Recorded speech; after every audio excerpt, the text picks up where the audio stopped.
Masih bersama saya Adini dan kembali kami sampaikan berita Padang hari ini.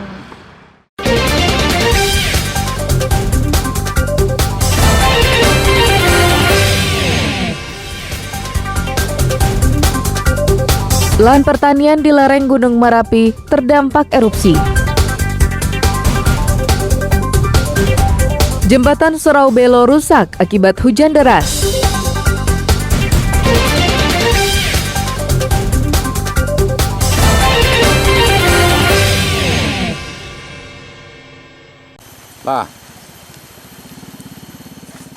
Akibat hujan deras yang melanda Kabupaten Padang Pariaman, Jembatan Suraubelo di Kanagarian Koto Dalam Barat rusak. Akibatnya tak bisa lagi dilewati mobil. Jembatan ini menghubungkan 3 kecamatan di Padang Pariaman. Kerusakan jembatan ini menyebabkan satu lagi jalur transportasi di Padang Pariaman terputus. Jembatan Suraubelo menghubungkan Kecamatan Tujuh Koto, Kecamatan Padang Sago, dan Kecamatan Lima Koto Timur. Namun demikian, jembatan ini masih bisa dilewati sepeda motor setelah warga menambah lantai jembatan dengan papan agar tidak terperosok ke Sungai Tanjung Mutui. Rusaknya jembatan menyebabkan warga harus memutar sejauh 20 km. Jembatan yang rusak ini berusia sekitar 20 tahun. Pondasinya tidak lagi di tempat semula, yang mengakibatkan jembatan berlubang dan posisinya miring. Pihak Nagari telah memperbaikinya dan telah melapor kepada pemerintah Padang Pariaman. Namun seperti biasa, laporan itu tak pernah ditanggapi. Memang sudah ada tanda-tanda, kami pihak Nagari dulu pernah berharap dulu sedikit, mudah-mudahan bertahan, baru 3 tahun lah pertahanannya. Sudah diusulkan perbaikannya Pak Wali? Sudah pernah diusulkan dulu. Ditanggapi enggak? Mungkin ditanggapi, cuma terlaksananya belum. Karena belum parah. Ini sudah parah, mudah-mudahan pihak pemerintahan ditanggapi. Kerusakan parah infrastruktur di Padang Pariaman terjadi karena pemerintah abai dengan kerusakan-kerusakan kecil. Eki Rafki melaporkan dari Padang Pariaman.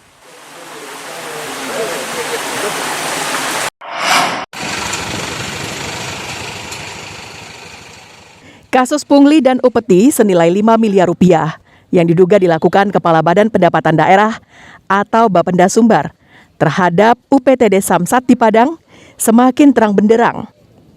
Inspektorat Sumatera Barat sudah diperintahkan oleh Gubernur untuk memeriksa kasus itu dan meminta keterangan para pihak yang terkait. Sekretaris Daerah Provinsi Sumatera Barat, Hans Sastri mengatakan, hasil penyidikan Inspektorat Provinsi Sumbar sudah diserahkan ke Gubernur. Saat ini tinggal menunggu keputusan Gubernur.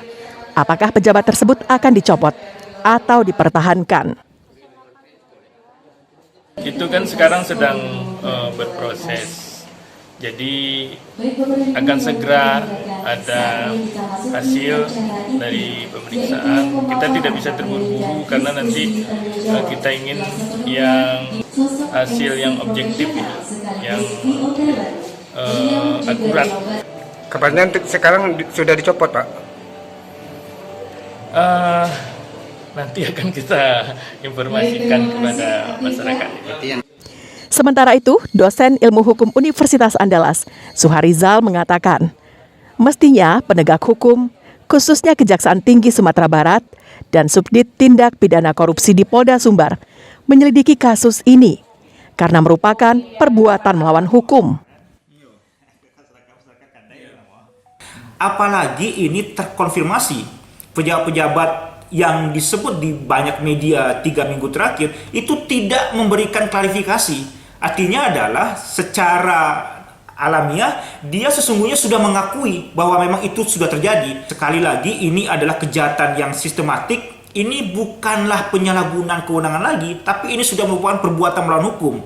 Ada suap di sana, ada pidana gratifikasi di sana, ada upaya pemerasan di sana, ada upeti di sana. Kasus ini mencuat dalam pemberitaan di media massa dalam 3 pekan terakhir. Namun sejauh ini tidak ada penjelasan ataupun klarifikasi dari pejabat Bapenda Sumbar yang dituding melakukan pungli dan penyalahgunaan kekuasaan. Robiha melaporkan dari Padang.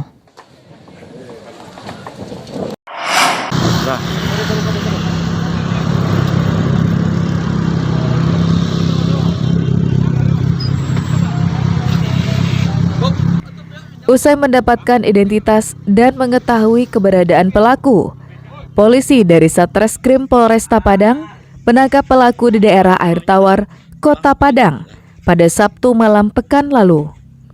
Pria berusia 30 tahun yang sedang menunggu angkutan kota di pinggir jalan tak berkutik saat ditangkap petugas.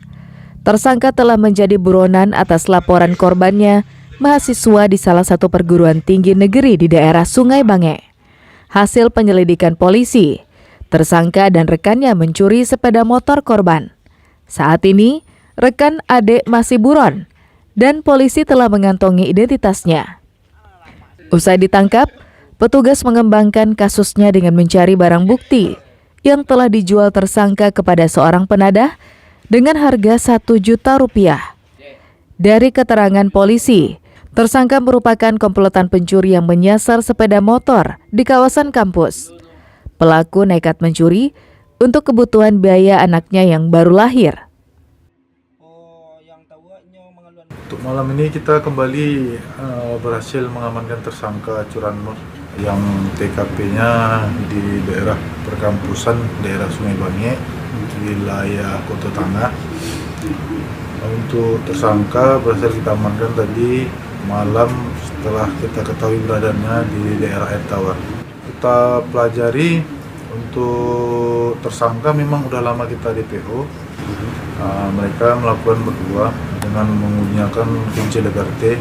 Atas perbuatannya, tersangka harus mendekam di penjara dan polisi menjeratnya dengan pasal 363 KUHP tentang pencurian dengan ancaman hukuman di atas 5 tahun penjara. Alfi melaporkan dari Padang.